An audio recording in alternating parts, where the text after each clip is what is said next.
Okay, hello and welcome everyone. Welcome to JFD Traders Tea Time with me, Darius and Anucauskas. Today is the 22nd of May 2019, so welcome everyone. Welcome to this Wednesday's afternoon session where we're going to have a quick look at the markets, a few of the charts, the usual stuff. But before we do that, as always, let's quickly have a read through our risk disclaimer. So, the content we produce does not constitute investment advice or investment recommendation, should not be considered as such, and does not in any way constitute an invitation to acquire any financial instrument or product. As always, a few seconds for you to read the rest, and we can continue.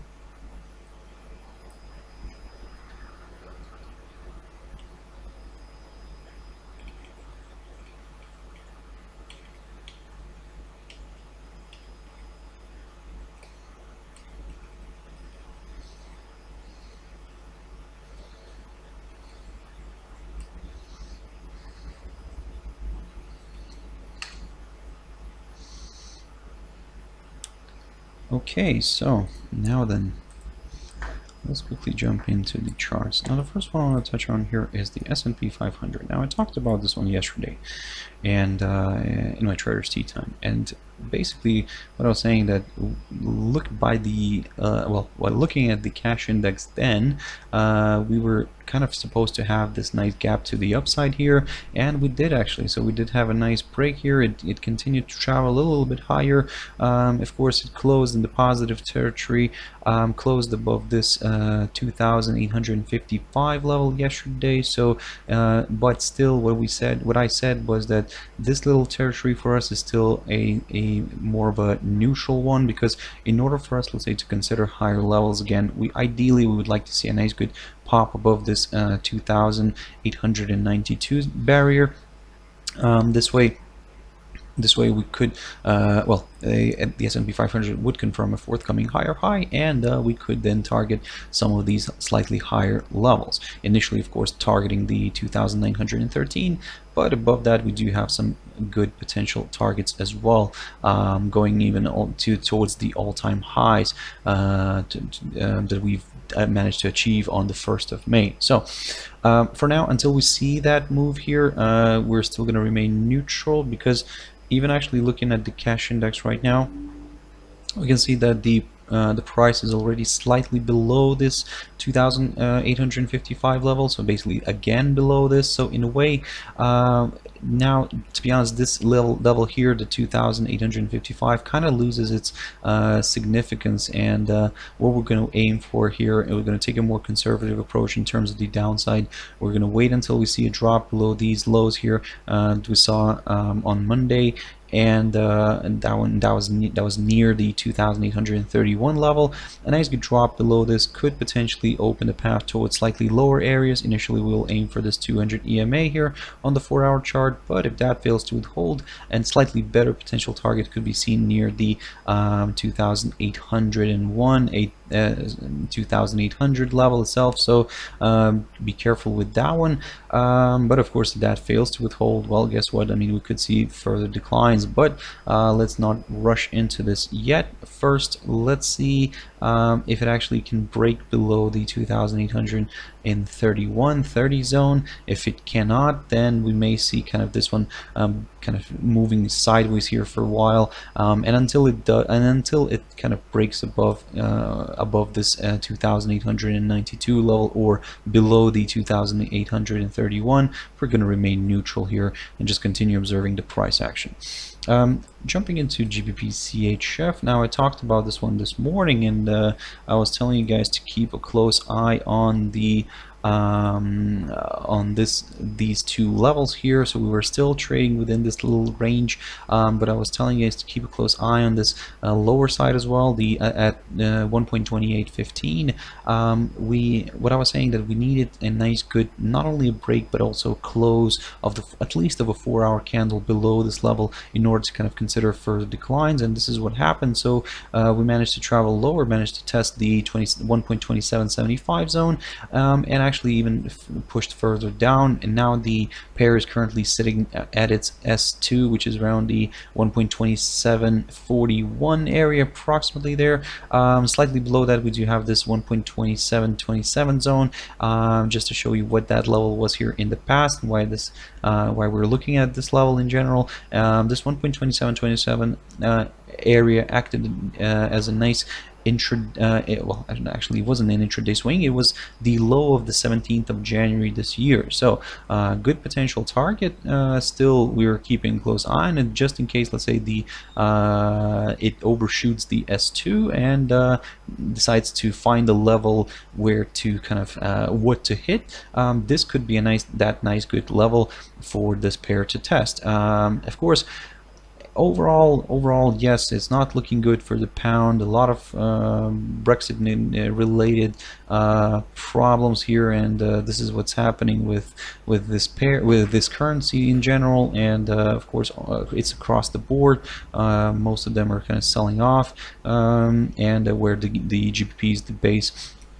So basically, for now, it's difficult to try to find a nice, good, potential strong floor here, which could in a way hold, from which we could see maybe a small bounce and a push higher. In general, yes, we could see that little bounce at some point, but it's very difficult right now to find that level because it just continues to sell off and just continues to travel lower. In a way, we can say that this area here could be perfect for maybe seeing a little bit of a bounce here back to the upside.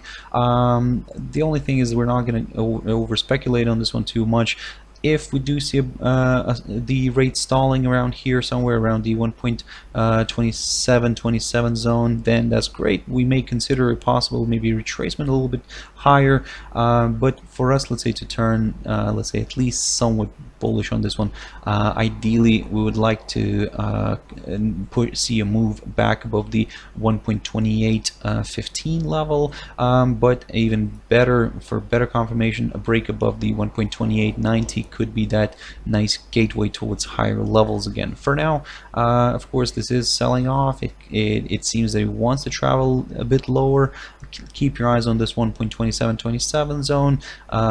If it holds, we may see this one maybe correcting slightly to the upside. If it doesn't hold, well, I mean, we need to go back into history here and find a good potential target here that could play out as a nice area of support this time.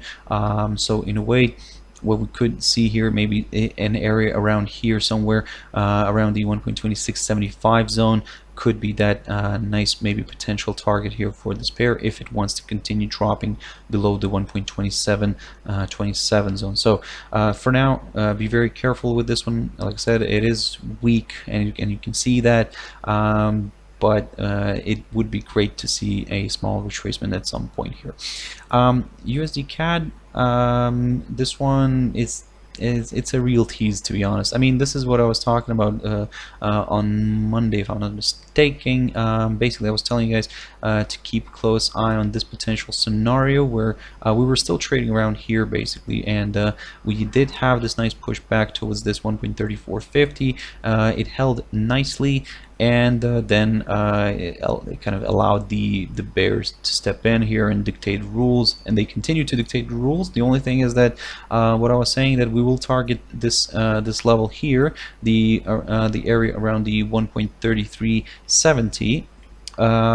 But you can see that we did have a break below it, but as you can see, the bulls are trying to push this one very quickly back up. Now, I'm not saying that this is they might accomplish that, of course, but let's see. Let's probably wait until we see the close of this candle. If it stays above this, then that's great. There could be a chance for maybe a small correction back to the upside, but if it falls below the 1.3370 level again, if we see a close of the 4-hour candle below this, then, well, this could be opening the path towards slightly lower areas. We will aim for the 1.3340 zone, which is near the lows of the 22nd of April. But if that fails to withhold, don't forget that we're overall, we are still trading above this long-term upside support line taken from the lows of January 2018. So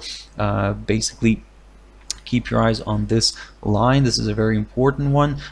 It seems that this is where the pair is holding its direction to, but again, we would need to see a nice good close of the at least of the 4-hour candle below this 1.3370 level before we could consider a possible move lower towards this upside support line. So keep your eyes on this one, guys. Very quickly on one exotic pair that you probably don't look at very often, but that's US dollar against the South African rand, and this one is kind of selling off today, and but it's finding very good support here near this around this 14.3415 zone, something like that, guys, approximately there basically. And or in other words, it's currently sitting around its at its 50 EMA here, shown as the red line here, and this is a 4-hour chart, by the way. So for now, of course, if this continues to drop, if it continues to fall below the should I say, if it falls again below the 14.3415 level, then yep, we could potentially target slightly lower areas. Initially, we will aim for this 200 EMA here on the 4-hour chart at around the 14.29 level, but slightly below that, we do have another good potential area of support around the in the area between the 14.28 and the 14.26. So keep your eyes on that. Good potential target here, but again, like I said, we will only consider the downside if we see another push below this 14.3415 level. So keep your eyes on this one. In terms of the upside, well, I mean, that we're going to take a more conservative approach and wait until we see a push back above these recent highs, or should I say yesterday's highs, near the 14.4880, and only then we'll consider a possible move higher here towards the 14.5870, something like that, which is near the highs of the 3rd of May. So keep your eyes on this one, guys. And the last pair very quickly for this session, that's AUDUSD. So it did sell off, and yesterday we saw this one selling off, but it found good support, and again good support near the 0.6862 area, approximately there. It was there last time on Friday last week, and now kind of you can see that yesterday it dropped again. It tested that level, but kind of retraced slightly back to the upside, and it continues to balance above this. So as long as it kind of remains intact, and as long as this level remains intact, we will remain somewhat neutral, because we are still trading below this downside resistance line taken from the high of the 17th of April. And for us, let's say to consider a move higher, we need to see not only a nice good break above this downside resistance line, but also a nice good break above the 0.6937 barrier here. So good potential target. If we do see a nice good push above this, then this would confirm a forthcoming higher high, and we could then target slightly higher levels like the 0.6970 or the 0.70 itself, so the nice psychological level of 0.70. But again, we're not going to go too far on this one, because we do have the 200 EMA approaching this level here as well. So basically, this could be a nice scenario for the upside, but only if we see a break and ideally a close of the 4-hour candle above the 0.6937 zone. So keep your eyes on this one. And again, I'll repeat myself, a drop below this key important support zone near the 0.6862. This could open the door towards a further slide towards the 0.6830. And just to kind of show you what that level was here in the past, I believe I'll have to jump into a daily chart. Yes, because it doesn't reach that. So basically, that's how far it goes. So the 0. Oh, there we go. Just one moment, please. So the 0.6830, basically, that was a nice area of support here back on the in January, basically the lowest point of January 2016. So this is quite an important support zone. It would be interesting to see that one getting tested, but again, like I said before, we could consider that. We need to see that nice good drop below the 0.6862 zone, so keep your eyes on that one. Okay guys, I hope you found it useful. Thank you very much for watching and listening. I'll have to wrap it up here. If you want to join me tomorrow morning, as always, on my Traders Espresso, and that's 6 o'clock GMT time. For now, I hope you have a wonderful trading evening if you're still trading, but if you're not trading, I hope you just have a wonderful evening, guys, and I'll see you later. Bye bye.